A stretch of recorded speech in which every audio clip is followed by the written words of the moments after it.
I'm Tracy E. Gilchrist, and this is Equal Entertainment. A big decision is ahead for cord cutters. Netflix is raising its prices once again.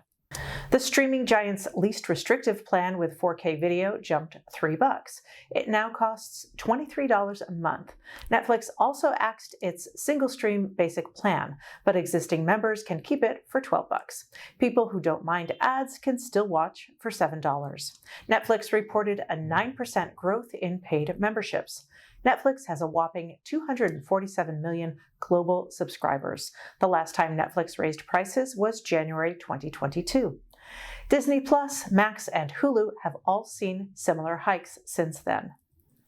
The trailer is out for the new award-winning film Rustin. It stars 2023 Out 100 honoree Colman Domingo. He plays civil rights icon Bayard Rustin, the architect of the 1963 March on Washington.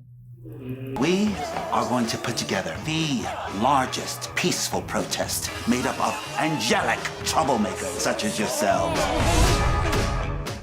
The movie will show how Rustin was able to organize the famous March on Washington for civil rights, and Colman mirrors Rustin's ability to challenge authority and never back down. The 1963 march led to the Civil Rights Act of 1964 and the Voting Rights Act of 1965.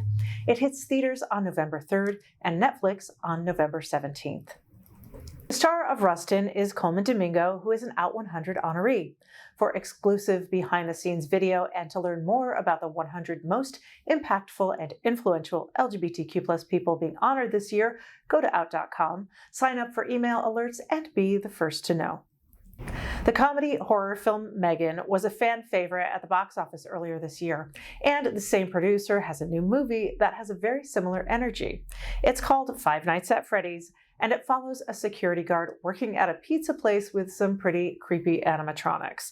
The actors and crew gave an inside look prior to the actors' strike. Welcome to Freddy Fazbear's Pizzeria. This movie is basically about a guy who gets a job working at this pizzeria from the 80s that's abandoned, and once inside, madness ensues. Have you met them yet? Met who? Foxy, Bonnie, Chica, and Freddy.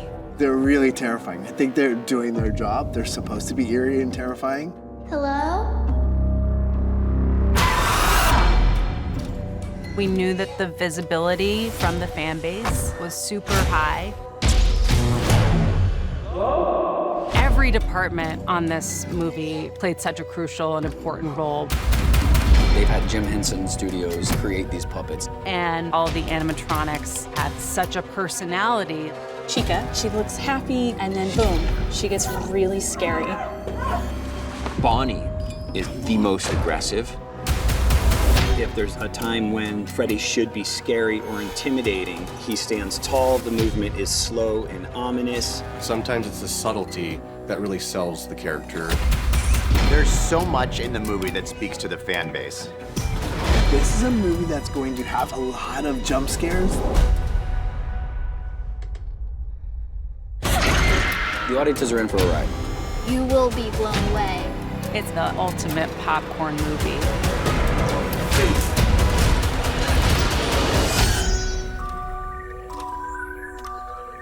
New Hope, Pennsylvania is an LGBTQ+ haven. This year, the Creative Hope Initiative is shining a light on its largely untold stories. They've commissioned 5 queer filmmakers to create 5 short documentaries that illuminate the community's artistic, vibrant, and eclectic charm. And they've called it Queer Cuts. Filmmaker Hanson Bursick shared with me that the town has long been a place for the trans community. Hi, welcome Hanson Bursick, Director of Trans Heaven, Pennsylvania. Thank you so much for being here with me today. Thank you.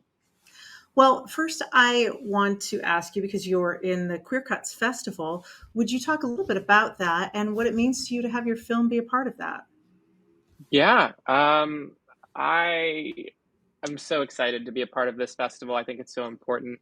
I actually do my documentary work almost exclusively in that region of Pennsylvania. And so being a part of something bigger, something that, stretches beyond New Hope, right? But celebrates New Hope and uplifts that region. It's just been so special. And it's so great to have investment in stories in this region and in this town that is truly spectacular. Yeah, wonderful. Well, I mentioned offline, I love New Hope. I had been there years ago. And would you talk a little bit about how it became a queer enclave, a place of acceptance? It's kind of out in the middle of nowhere. Yeah, it's quite an interesting history. It's equal distant, it's essentially equal distant from New York and Philadelphia.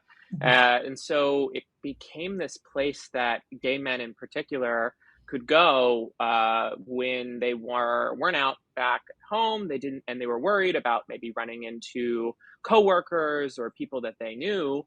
And so New Hope became this unlikely little town that was this vacation for a lot of gay men. And my film really dives into the more recent history where it saw the same reputation it kind of became for trans women, which is quite interesting. Yeah, would you talk a little bit about that evolution of it becoming a new hope for trans women?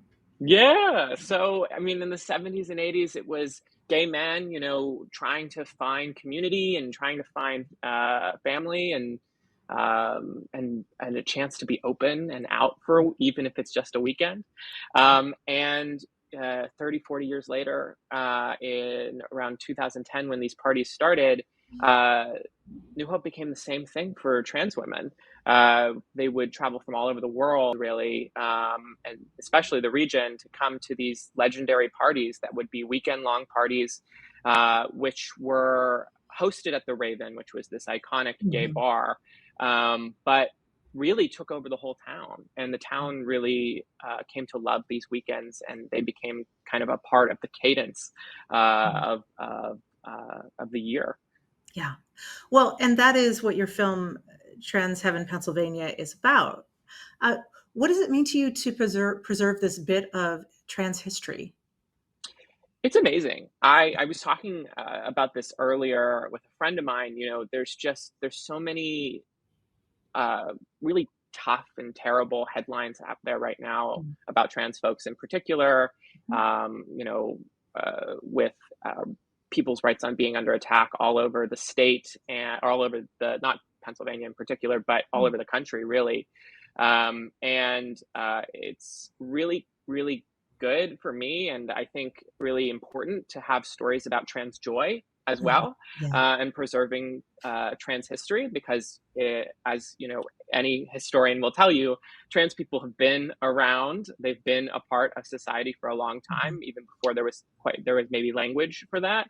But this is just about joy. It's about a big party that so many trans women credit as like the first time in their lives, that they were able to meet other people like them, learn from other trans women, grow, and many accredit it as the beginning of transitioning publicly. And so I'm so honored to be the one to help tell that story and be a part of this piece of history that absolutely needs to be told. Yeah. Queer people are everywhere. Small town America, big cities, rural areas, you name it. And so they're a part of every community across America. And New Hope is just one of those communities that has taken it a step farther and said, we know this, but we also are celebrating this. And it is part of our identity as a small town. And so what I would hope is that other small towns look at that and just see the reality of the situation, which is queer people are everywhere. And, there are amazing parts of every community that exists. You can watch all 5 films live in an exclusive primetime presentation right here on the Advocate Channel on November 6th and 7th at 6 p.m. Eastern. Download the Advocate Channel app on your phone or TV for exclusive content and interviews with the creators themselves. The holiday season is right around the corner, and it's not too early to start thinking about holiday decorating and entertainment. That's according to the one and only Martha Stewart. She's collaborating with Etsy for the 2023 holiday season. Stewart will be handpicking a curated collection. It will feature her favorite home decor, hosting essentials, clothing, and more. The list includes items ranging from under $10, like candles, to over $2,000 for a coffee table. You can watch the Advocate channel live by downloading our app in the Apple or Google Play Store. You can also subscribe to our YouTube channel. For the Advocate channel, I'm Tracy E. Gilchrist, and thank you for watching.